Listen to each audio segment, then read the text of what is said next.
Hello everyone, आप सबका स्वागत है स्टडी विद गिरी सिस्टर्स में। तो हमने चैप्टर 3 स्टार्ट किया था WB मैथ क्लास 7 का, और समानुपात का हमने क्वेश्चन नंबर 8 तक कंप्लीट कर लिया था। 8 को मैंने हिंट दे दिया था कि इसको कैसे बनाना है। ठीक है, इसको करना खुद से ही है और इस तरीके के क्वेश्चन तो एग्जाम में आते नहीं, ये कॉन्सेप्ट को क्लियर करने के लिए है। ठीक है, अब हम क्वेश्चन नंबर 9, 10 और आगे के फर्दर क्वेश्चन को सॉल्व करेंगे इस पूरे वीडियो में। तो आप अच्छे से देखिए ताकि सारे सोल्यूशन आपको समझ में आ जाए, और साथ ही साथ चैनल को सब्सक्राइब भी जरूर कर लें ताकि नोटिफिकेशन भी आप तक पहुँचता रहे। तो चलो शुरू करते हैं क्वेश्चन नंबर 9 से। क्वेश्चन नंबर 9 क्या कह रहा है? 2 प्रकार के शरबत में सिरप और जल का अनुपात इतना और इतना है, कौन शरबत ज़्यादा मीठा है ये हमें बताना है। ठीक है, शरबत में है और उसमें सिरप और जल का अनुपात, ये अगर सिरप है 2 भाग, अगर सिरप है तो जल कितना है 5 है। उस तरीके से दूसरे प्रकार के शरबत में 2 भाग अगर सिरप है तो 10 भाग उसमें जल है, तो कौन सा ज़्यादा मीठा है इसे हमें निकालना है। तो इस तरीके से क्वेश्चन नंबर 9 में लिया है। पहला प्रकार हमने ले लिया, पहले प्रकार का सिरप है, मान लीजिए ये पहला प्रकार का सिरप है और ये दूसरे प्रकार का सिरप है। ठीक है, उसमें क्या है कि 2 भाग अगर सिरप है, 2 भाग अगर सिरप है तो पानी कितना है, जल कितना है, जल है 5 भाग। ठीक है, तो 5 भाग इसमें जल है, 2:5 का रेशियो है यहाँ पे। ठीक है, दूसरे प्रकार के सिरप में क्या है, 6:10 का रेशियो है, मतलब कि 6 भाग इसमें सिरप है, 6 भाग अगर सिरप मान लेते हैं, सिरप है तो 10 भाग इसमें पानी है। पानी कितना है, 10 भाग है। इस तरीके से 2 प्रकार के यहाँ पे क्या है, सिरप, 2 प्रकार के शरबत है। ठीक है, पहला प्रकार यहाँ शरबत लिखना जरूरी था। ठीक है, शरबत, पहला प्रकार का शरबत और ये दूसरा प्रकार का शरबत, शरबत। ठीक है, तो इस तरीके से पहले प्रकार के शरबत को हम देख लेते हैं कि कितना है। यहाँ लिखेंगे कि सिरप, सिरप, सिरप इस टू जल बराबर 2:5, और यहाँ लिखेंगे सिरप, मेरी राइटिंग पे मत जाइएगा प्लीज़, इस टू जल बराबर 6:10। अब यहाँ पे देखो कि ये रिड्यूस नहीं हो सकता, ये कट नहीं सकता, लेकिन ये कट सकता है। इसे 2 से काटेंगे, 2 तिहाई 6 और 2 पचे 10। आप देख सकते हो कि दोनों ही प्रकार के सिरप में अब जल का अनुपात बराबर हो गया। दोनों प्रकार के शरबत में अब जल का अनुपात बराबर हो गया, 5 भाग इसमें 5 भाग, लेकिन सिरप ज़्यादा है। तो सिरप में होता क्या है, ज़्यादा उसमें चीनी होता है, तो मिठास दूसरे प्रकार के शरबत में होगी। ठीक है, तो हम यहाँ पे लिखेंगे कि दूसरे प्रकार के शरबत ज़्यादा मीठा होगा, मीठा होगा। यही क्वेश्चन था ना कि कौन सा शरबत ज़्यादा मीठा होगा। तो दूसरे प्रकार का शरबत ज़्यादा मीठा होगा क्योंकि सिरप दूसरे प्रकार में ही सिरप की मात्रा दूसरे प्रकार के शरबत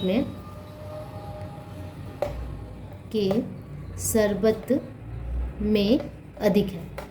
ठीक है, बस इसको रिड्यूस करके ही पता चल गया कि कौन सा ज़्यादा मीठा होगा। तो मीठा कौन सा होगा, सेकंड प्रकार, यही आपका आंसर हो गया। ठीक है, तो इस तरीके से हम क्वेश्चन को सॉल्व करेंगे। अब आगे बढ़ते हैं नेक्स्ट क्वेश्चन पे, 10 नंबर। आगे क्वेश्चन देखते हैं कि जल जमकर बर्फ बनने से उसका आयतन 10% बढ़ जाता है, कुछ मात्रा में जल और उससे बने बर्फ का आयतन का अनुपात कितना होगा। आप जानते हो, आपने फिजिक्स में पढ़ा होगा, मतलब फिजिकल साइंस में, कि अगर वाटर, पानी को अगर हम जमने के लिए रख देना, या फिर अपने घर में भी, अगर आपके घर में फ्रिज है और उसमें एक वो आता है बर्फ़ जमाने का, तो उसमें क्या होता है ना कि जितना आपने पानी रखा होगा, जमने के बाद आप देख रहे हैं कि उसका वॉल्यूम थोड़ा सा बढ़ गया, वो ज़्यादा ऊंचा हो जाता है, तो उसका आयतन यहाँ पे क्या हो जाता है, इंक्रीज़ हो जाता है, वॉल्यूम बढ़ जाता है। ठीक है, तो यहाँ पे क्वेश्चन क्या पूछ रहा है, कितना पानी का आयतन और जो वॉल्यूम बढ़ा है, वो उस आइस का जो बर्फ है उसके आयतन का हमें अनुपात निकालना है। ठीक है, तो यहाँ पे हमें क्या निकालना है कि जल का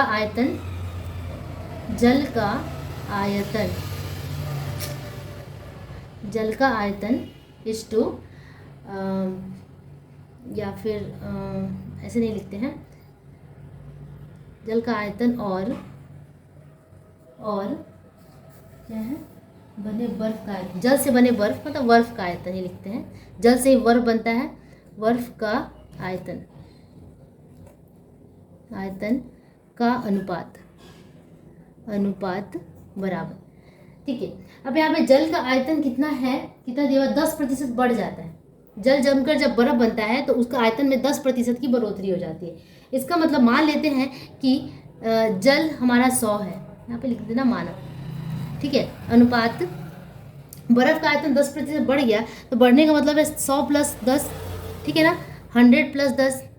जब भी प्रतिशत की बात होती है तो उसको 100 से ही जोड़ा जाता है। पहले मान लिया कि हमने 100 था जल और उसमें 10% बढ़ गया, मतलब ये 100 + 10, ठीक है। अब आयतन कितना हो जाएगा, जल का आयतन 100 और बर्फ़ का आयतन कितना हो गया 110। तो इन दोनों के आयतन का अनुपात यहाँ से हम इसको काट के निकाल सकते हैं। 0 से 0 गया, यानी कि 10:11। बस यही आपका आंसर हो गया।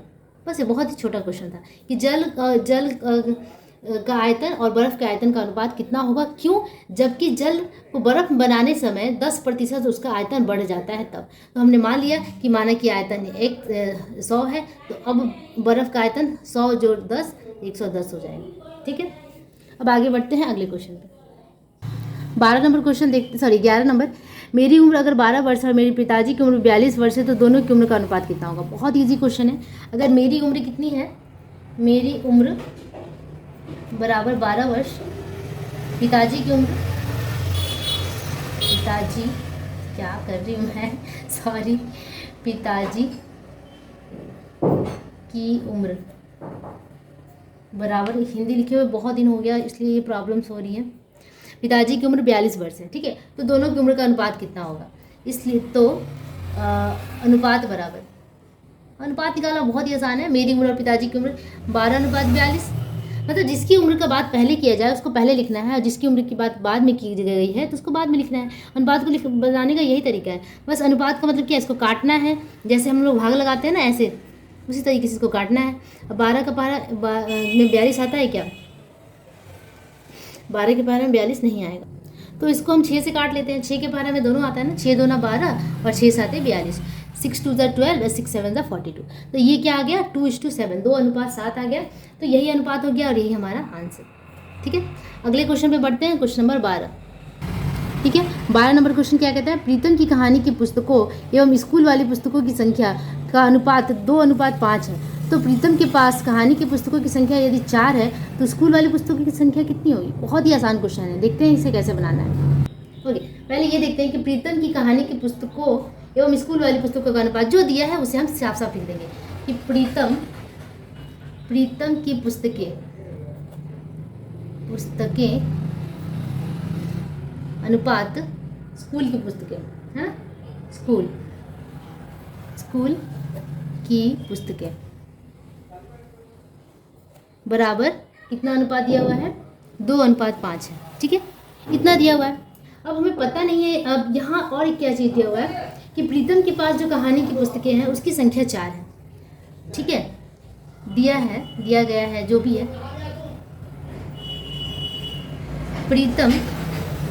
प्रीतम के पास पुस्तकों की संख्या बराबर 4 है।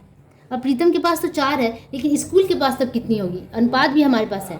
तो ऐसे क्वेश्चन को बनाने के लिए मानना पड़ता है कि माना स्कूल के पुस्तकों की संख्या बराबर x मान लिया हमने, ठीक है। अब स्कूल की पुस्तकों की संख्या x है। अब जैसे यहाँ पे दिया हुआ है उसके अकॉर्डिंग यहाँ लिखेंगे प्रश्नानुसार प्रीतम की पुस्तकें अनुपात स्कूल की पुस्तकें। अब प्रीतम की पुस्तकों की संख्या कितनी है, 4 है। स्कूल की पुस्तकों की संख्या हमने x मान लिया बराबर 2:5।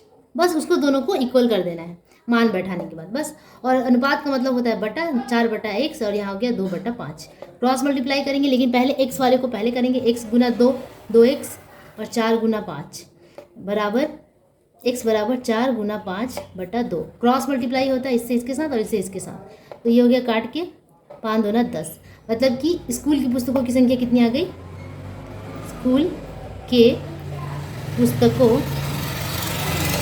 की संख्या बराबर 10 है। तो ये आपका हो गया आंसर क्वेश्चन नंबर 12 का।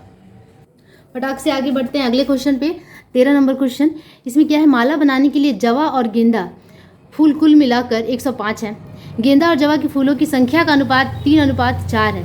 तो कितने जवा और गेंदा के फूल हैं बताओ, ये हमें पहले बताना है। उसके बाद कितने जवा का फूल मिला देने पे दोनों फूलों की संख्या बराबर हो जाएगी। मतलब पहले तो हमें जवा और गेंदा के फूलों की एक्चुअल कितना कितना संख्या है वो निकालना है। तो हम दिया हुआ क्या है कि दिया है कि कुल फूलों की संख्या, कुल फूलों की संख्या कितना है, 105 है। ठीक है, इसमें से दोनों जवा और जवा मतलब क्या कहते हैं उसको, अड़हुल भी कहते हैं, और गेंदा होता है, फूलों की संख्या बराबर, संख्या का अनुपात दिया हुआ है, सॉरी, संख्या का अनुपात बराबर कितना है, 3:4। ठीक है, अब अनुपात दिया हुआ है, हमको इसमें से इसको छांट के निकालना है कि कितना जवा है और कितना गेंदा। इस तरीके के क्वेश्चन में एक्स नहीं मानना पड़ता है। इस तरीके के क्वेश्चन को करने के लिए हम क्या करेंगे, अनुपातिक योग निकालेंगे। अनुपातिक योग कितना हो गया, इस अनुपात का योग कर दो, योग मतलब जोड़, ये हो गया कितना, 7।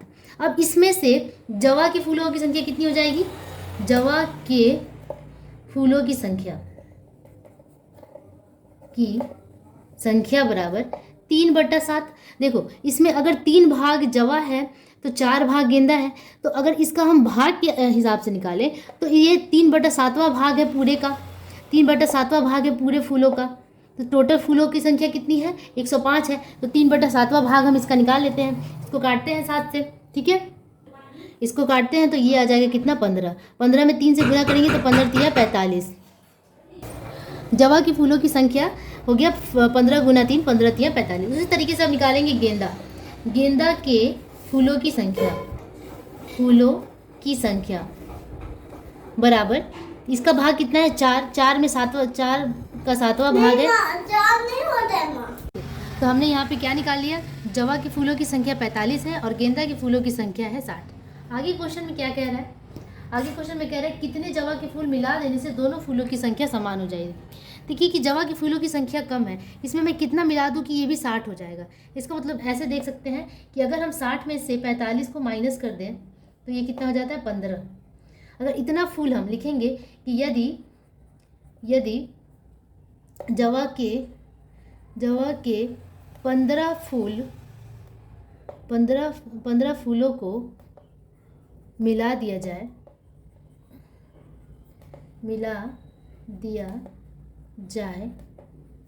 तो गेंदा के फूलों के बराबर हो जाएगा, गेंदा के फूलों के समान हो जाएगा।